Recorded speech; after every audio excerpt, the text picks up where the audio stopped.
Hey, what is going on, guys? It is Young here, and today I'm back on another Fortnite video. And in today's video, I'm going to be teaching you guys how to kill box campers in Fortnite.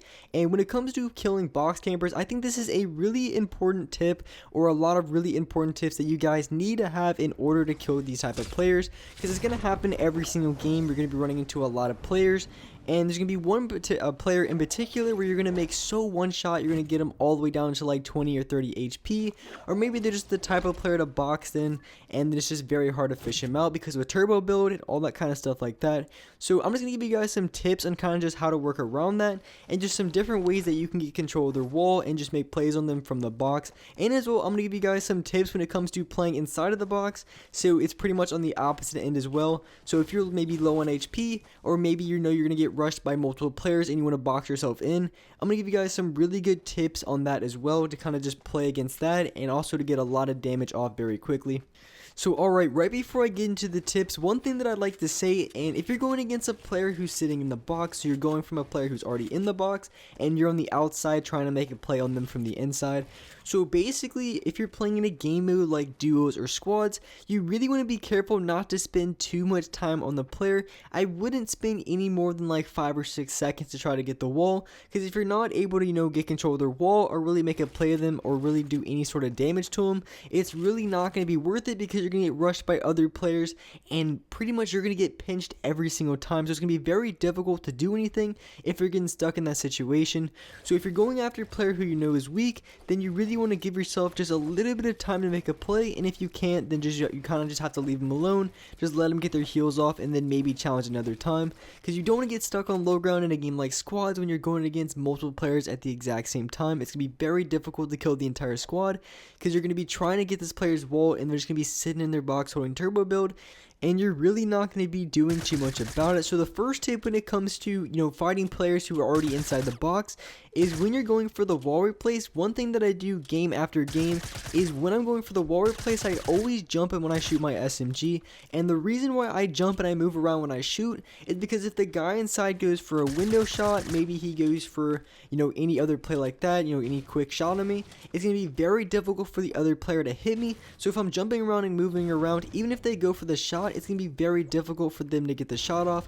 So pretty much the only thing they can do is just sit in their box and turbo build, or I'm going to be able to get the wall every single time. So the second thing that I can do, and this is really good if players just drop down, is you can challenge from different sides of the box. Because maybe if they're just looking in one direction, and then you kind of switch it up, you come from the other side very quickly, it's not going to allow them very much time to react to it, and a lot of times you're going to be able to get that wall replaced just because they're not going to be ready for it, and you're coming from the multiple different angles to get some shots off. And another way you can do is kind of a cheese method, is all you do is you just mine the wall. And then after you mine that wall, what you want to do is you want to place your ramp. And because you already mined the wall before you place the ramp, there's going to be a critical kind of circle that you want to hit.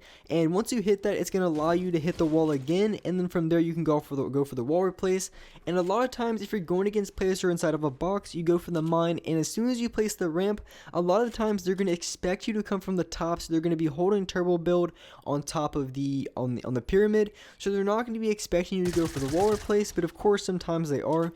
But it really is a good method to use in game when you're going against the average player, because you're not going to be expecting this, and you're going to be catching a lot of players off guard, and it's going to allow yourself to get the wall pretty easily.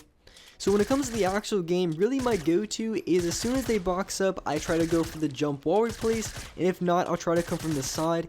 And if that doesn't work, if they're still boxed in, last resort, I could, if I really wanted to, I can try to go in from the top, but it's a lot more difficult because you get their cone first, and then you have to get their floor. And it can be kind of difficult because they're just going to be sitting there holding turbo build, and then the other team is going to be running up. And when you're going for someone who's in a box, you kind of want to come from an angle where the other players aren't. So if you're going for a player in a box and the players are kind of on the left side, then you want to be coming in from the right side just so you don't get sprayed from two different directions, because that really is going to be the worst situation you can get yourself into. And that's pretty much all my tips when it comes to coming from outside the box, trying to go in. But I do have a lot of tips when it comes to actually playing inside of the box. And this is one of my favorite things to do, because there's a lot of different tips and a lot of different things you can do inside the box that you can't do from outside of it. And there's a lot of my favorite things to do. And the first thing that I like to do a ton is basically, so you hold the wall, you're running up against a player who's just WKing you, just spraying and spraying and spraying at your wall. And basically all you do is, since they're spraying at you, a lot of times they're not going to be moving. If you're going against a better player, like I said at the beginning, you know how I said when you want going for the wall replace, you want to be jumping, so it makes it very difficult for this to hit. And that's exactly what you want to do, because if you go against a lot of players, they're just going to be standing still, going up against your wall and spraying. And if they're standing still, it just makes it that much easier to line up your shot. And that's really essentially what you want to do here, is just line up your shot through the wall.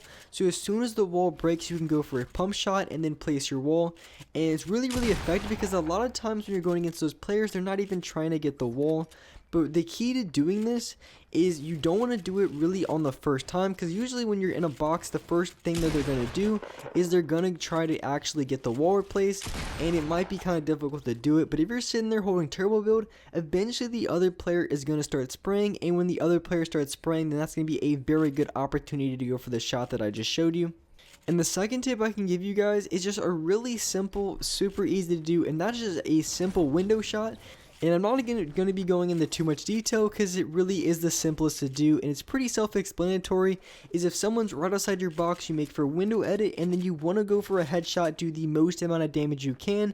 And this is going to do one of two things. Either you're going to be able to get the knock on that player, and you're going to be able to get shield off of them, or you're going to do a lot of damage. And most of the time, if you do a lot of damage off that one shot, then they're going to run away and try to get off their heels, because they're probably not going to challenge again if you hit them once for 120 or 130 damage. More than likely, you're not going to be challenging again after again. And my third tip when it comes to going against players on the outside of the box, and one of my favorite things to do, I started doing this a ton in game, is you actually play kind of, because you're right here when you're playing in the box, you're kind of playing more defensive, and then basically all you want to do is kind of reverse the thing. So they're spraying at your wall, they're kind of jumping around, and this really works against the players who aren't just standing still spraying your wall. Because if they're just standing still, then I'll go for a pump shot and then place my wall again, like I showed you in the second tip. But if someone's like a better player is fighting me, and they're jumping around, moving around a lot, more than likely I'm just going to go for the edit where I jump outside of my box and then go immediately for the shot on them. And I actually have a quick clip of me doing it in game. I've done it quite a bit in game, but this clip is really good, because I didn't have the most HP and I hit this guy for 200. It was a really good shot.